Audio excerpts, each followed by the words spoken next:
Hi, today we are going to discuss about how cryptocurrencies are shaking up people's relationship to the economy. Cutting-edge technology has invaded our today's life. Everywhere you look, innovation has become the norm, and each day new problems must face new solutions. That's why we are going to focus on the possibility for cryptocurrencies to make different population trading throughout money and build exchanges over blockchain technologies such as DeFi, aka decentralized finance, and NFT, non-fungible token. So, by the way, what is a blockchain? Currently, most people use a trusted middleman, such as a bank, to make a transaction, but blockchains allows consumers and suppliers to connect directly, removing the need for a third party.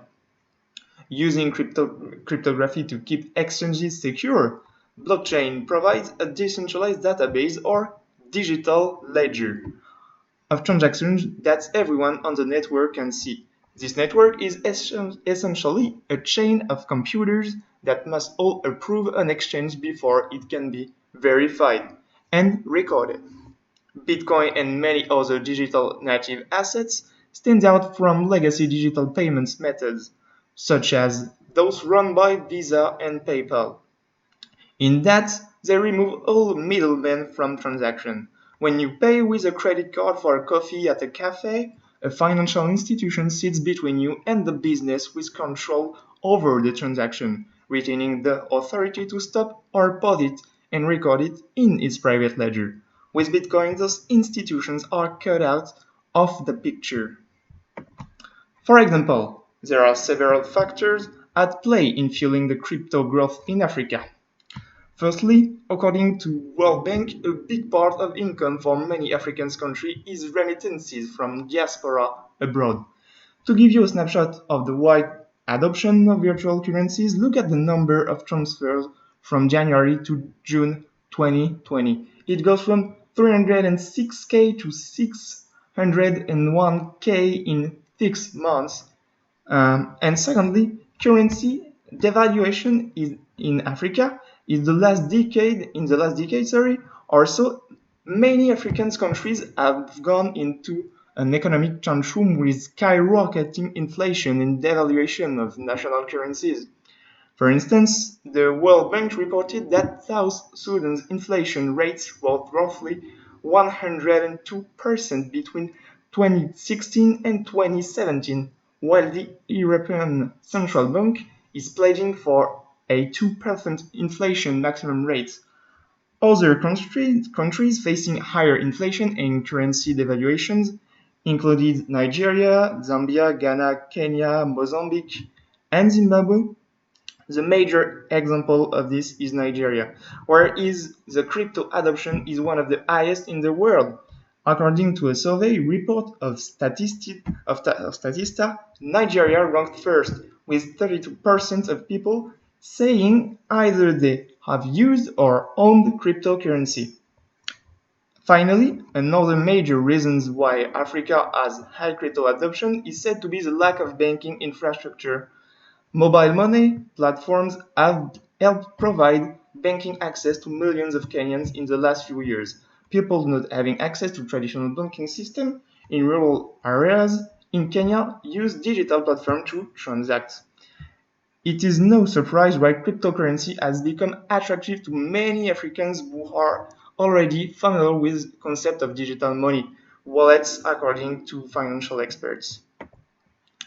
This is where cryptos can help. For example, Stellar is an open source network for currencies and payments. Stellar makes it possible to create, send and trade digital representation of all forms of money, like dollars, pounds, pesos, Bitcoin, and pretty much anything.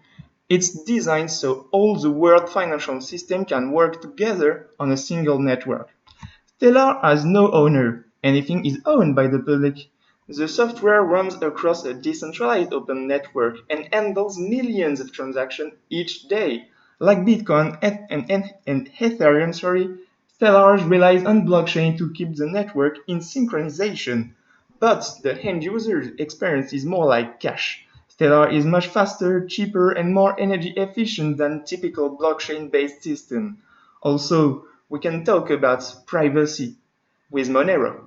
Monero is the Esperanto word for money. It's a cryptocurrency built on the principle of unlinkability and untraceability. In fact, this means that you should not be able to make a connection between two Monero transactions, nor should you be able to determine the source or destination of funds. Indeed, Monero was among the first cryptocurrencies to feature cryptography that offered real advances in privacy over available alternatives. Crypto can also permit art promoting across the world with non-fungible token. Non-fungible means that it's unique and can't be replaced with something else. For example, a Bitcoin is fungible. You can trade one for another Bitcoin and you'll have exactly the same thing. You can compare it to one-of-a-kind trading card. In fact, you can sell for any cryptocurrency the intellectual property as well as the ownage of your artistic context or abstract object you are selling as NFT to anyone who is interested in. Now, about regulation and taxes difference across the world. Not all countries have the same opinion about blockchain technology and cryptocurrencies. For them, it can be seen as a threat or an opportunity for different reasons, and so they have different laws about them. For example, in Israel, crypto are taxed as assets like in Bulgaria, whereas in Switzerland they are subject to income tax. Denmark has the same tax but allow losses to be deductible, and in United Kingdom, corporation pay tax on incorporated business pay income tax and individuals pay capital gains tax. So that could be really complicated. In conclusion, the economic system is more and more questioned because of its flaws and tends to burst someday. So warranting an immediate solution through decentralization, speed, security, and a finite coin supply, cryptocurrencies such as Bitcoin, Ethereum, Stellar, and various altcoins seek to solve the fiat currency's shortcomings, thanks to technologies like blockchain or smart contracts. So would you take a step over in the new economy? Let me know